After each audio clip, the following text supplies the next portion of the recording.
Hey leaders, this is your 5-minute check-in for January 20th.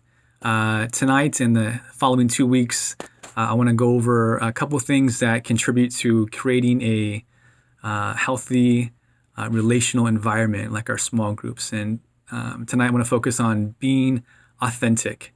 Authenticity encourages a greater connectivity and intimacy in a small group. And I believe authenticity is best caught and not taught, meaning modeled. When your small group is wrestling through maybe a tough question, or a student, says something that's a little bit, controversial, or whatever it may be, as a leader, taking that first step in being authentic, sharing a struggle of your own, a doubt, a wrestling,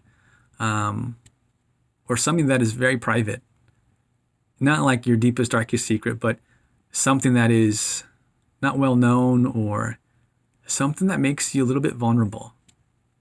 Going beneath just the surface, that creates a level of trust, because one, you're saying, I'm trusting you guys with this information, but I'm also being open about how I really see things.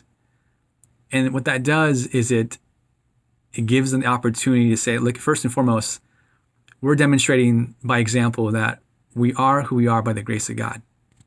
Everyone struggles. Everyone tries to cover up their mistakes, cover up the portions of their lives that we struggle to own. And we've got to be careful. You can't share with everybody, right? There should be a level of rapport and trust that's established, and understanding that these people are safe to share with. But that does start with, I think, a level of authenticity. And then saying this, this is where I struggled, this is where I'm at, or this is what I did in the past, but through God's grace and His patience and His compassion, His devotion, all these things we're talking about in this series of Biblical Community, I am who I am by the grace of God. God's forgiven me, or God's allowed me to wrestle through these things. There's a saying I say: before we were believers, we were struggling to be free.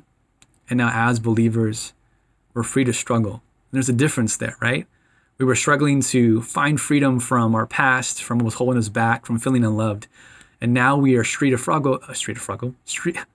struggle because of God's love, because of not by our works or our righteousness that we're saved, but by our faith. And maturity is about growing in our faith. It's progressing in our faith, even if it's incremental. So, I encourage you guys to model authenticity in your small groups. And then, use that as a way to kind of prime the pump. Share a story, but then allow students to participate, to join in, to share about themselves. And I think you'll find that as you're authentic and you make yourself vulnerable, it may be slow going, but students will share as well, because then they'll know they're safe. Then they'll know that they're not alone. And not only that, it's an example of walking in the light. 1 John talks about how if we walk in the light, making known ourselves in a honest way, that we have fellowship with God and with one another. And why is that? It's because we're walking in truth. And the truth is, we all make mistakes. All have fallen short of the glory of God, but for the grace of God. And we see that modeled everywhere in Scripture. But yet we still have that fear that grace may not be there for us in real life.